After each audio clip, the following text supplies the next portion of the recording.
याद है आपको कर्नाटक के चुनावों के दौरान गृह मंत्री अमित शाह ने क्या कहा था? गृह मंत्री अमित शाह ने कहा था कि अगर कांग्रेस चुनकर आई तो कर्नाटक में दंगे होंगे।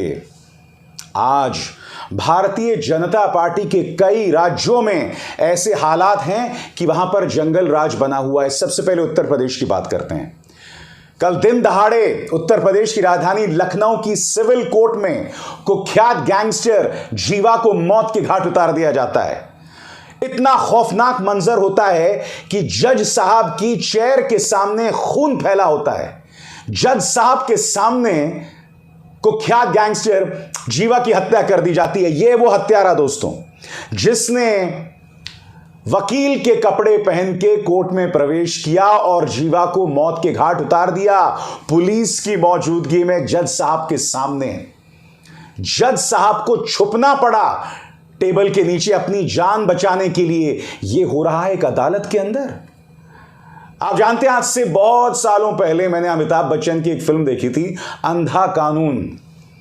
उसमें अमिताभ बच्चन अमरीश पुरी की हत्या करता है अदालत के अंदर। खैर वो कहानी अलग है, मगर कहने का अर्थ यह है कि जो बातें फिल्मों में दिखाई जाती हैं और आज से कई सालों पहले, वो आज भी उत्तर प्रदेश में हो रही है। जो लोग इस बात को लेकर तालियां पीट रहे हैं कि जीवा तो एक गैंगस्टर था, यहां पर निजाम कमजोर हुआ है लॉ एंड ऑर्डर का।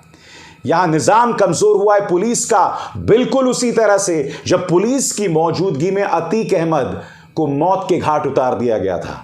वो ताली बजाने वाली बात नहीं थी कि पुलिस की मौजूदगी में वो बात हुई। और अब जज साहब के सामने ये सब हो रहा है लखनऊ की सिविल कोर्ट में, वो जगह जहां मुख्यमंत्री आदित्यनाथ बैठते हैं, यानी वो शहर जहां मुख्यमंत्री आदित्यनाथ बैठते हैं। मीडिया की बेहूदगी देखिए। इसे महज कत्ल की कहानी बता रहे हैं ये लोग, महज कत्ल की कहानी, मगर आपके सामने सूरत हाल बने हुए हैं दोस्तों। कोई मीडिया ये नहीं कहेगा कि लॉ एंड ऑर्डर बर्बाद हो रहा है, कोई ये नहीं कहेगा जंगल राज। नहीं साहब, जंगल राज तो सिर्फ विपक्ष के राज्यों के लिए इस्तेमाल होता है। कल्पना कीजिए ऐसा राजस्थान में होता, कर्नाटक में होता, पंजाब में होता, तो कितनी आसानी से, बिहार में होता, कितनी आसानी से मीडिया जंगल राज शब्द का इस्तेमाल करता। मगर मजाल है उत्तर प्रदेश के बारे में कोई इस तरह से इस्तेमाल करे। अब एक और खबर बताता हूं मैं आपको उत्तर प्रदेश की। एक नाबालिग महज 14 साल की लड़की का गैंगरेप होता है और बाद में उसकी हत्या कर दी जाती है। हत्या में नाम आता है इस शख्स का जिसकी शक्ल आप भारतीय जनता पार्टी के पोस्टर में देख रहे हैं। इस सामूहिक दुष्कर्म में एक 22 साल का व्यक्ति, एक 23 साल का व्यक्ति और एक 14 साल का नाबालिग भी है। उत्तर प्रदेश के बस्ती में हुआ। इस वक्त ट्विटर में उस लड़की के लिए इंसाफ मांगा जा रहा है। आरोपियों में यह भारतीय जनता पार्टी का नेता भी, हालांकि पार्टी का यह कहना है कि हमने उसे पार्टी से निकाल दिया था एंटी पार्टी एक्टिविटीज की वजह से, मगर इसका चेहरा आप पोस्टर में देख रहे हैं।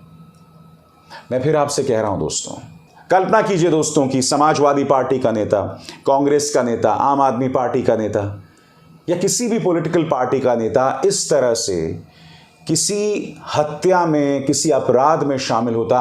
आप कल्पना कर सकते हैं क्या क्या नहीं किया जाता, क्या क्या नहीं किया जाता। मगर आज उत्तर प्रदेश के बारे में यह कोई नहीं कहेगा कि वहां पर जंगल राज है। मैं आपको एक वीडियो दिखाना चाहता हूं दोस्तों। जब जज साहब के सामने कुख्यात गैंगस्टर जीवा को मौत के घाट उतारा गया था, यह देखिए, चंद लम्हों के बाद का यह वीडियो है जो आपकी स्क्रीन पर दिखाई दे रहा है। वो व्यक्ति गोली मार चुका था और पुलिस बेबस उसे पकड़ने की कोशिश कर रही थी। ये वो वीडियो है।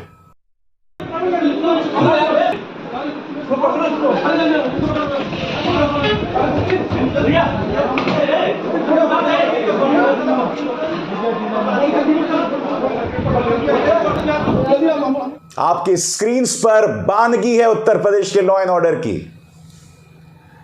यह हो रहा है उत्तर प्रदेश के लखनऊ में और कोई मीडिया चैनल इसे जंगल राज नहीं कहेगा, कोई मीडिया चैनल नहीं कहेगा, सिर्फ कहेंगे यह एक कत्ल की कहानी है। अब यह वीडियो देखिए किस तरह से अस्पताल ले जाया जा रहा है गैंगस्टर जीवा को।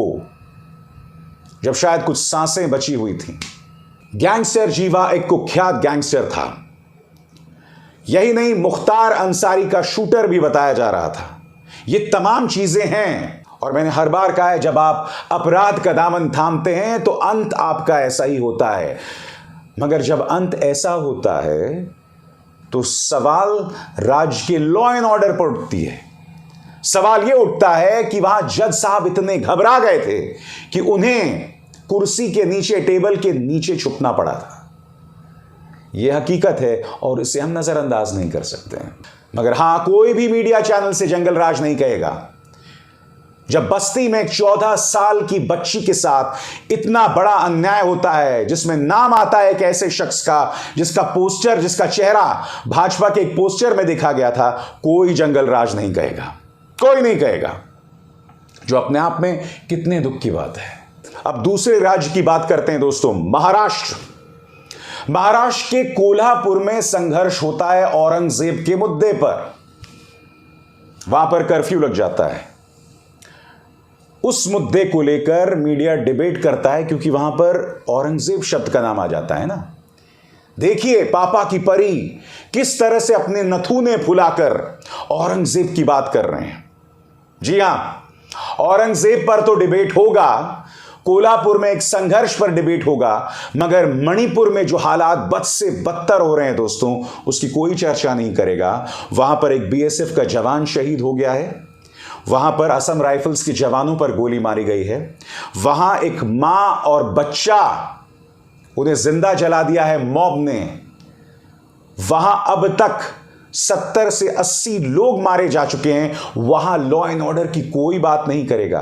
कोई गृह मंत्री अमित शाह से सवाल नहीं पूछेगा कि अमित जी, आपने तो यह कहा था कि अगर कर्नाटक में कांग्रेस की सरकार आ गई तो दंगे होंगे, मगर मणिपुर में क्या हो रहा है बताइए ना।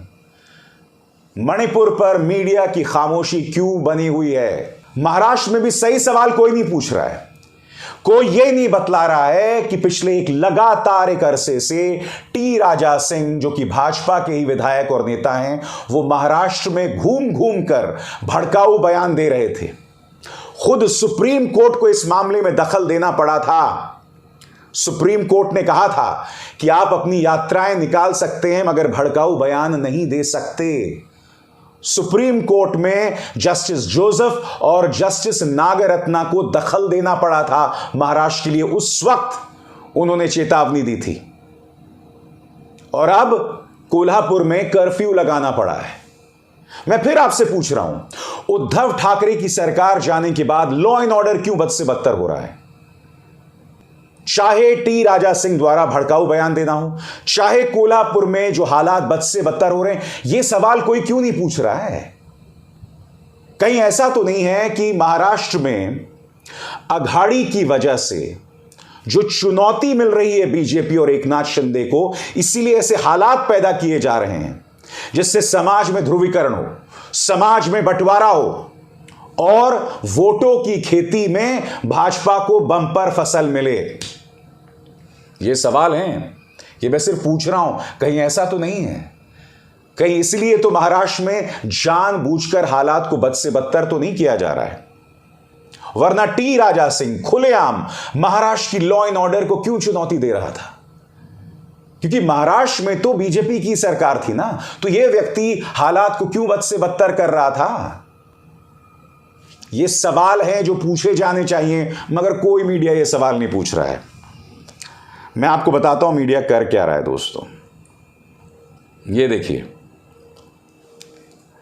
औरंगजेब पर डिबेट आज तक में बात हो रही है लव जिहाद, गेमिंग जिहाद की, और ये रिपब्लिक में मोदी वर्सेस देम ऑल।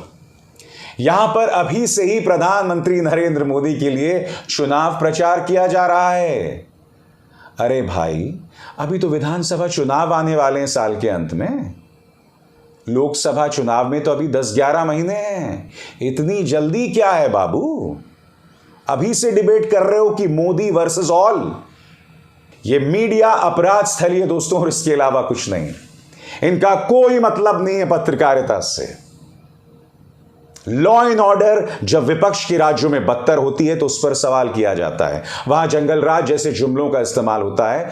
मगर जब महाराष्ट्र, मणिपुर और उत्तर प्रदेश में हालात रसातल में जा रहे हैं, दफन हो रही है वहां लॉ एंड ऑर्डर की स्थिति, कोई सवाल नहीं उठा रहा है। उसे महज कत्ल की कहानी कह के उसे नजरअंदाज कर दिया जाता है। क्यों? यह सवाल तो पूछना होगा ना।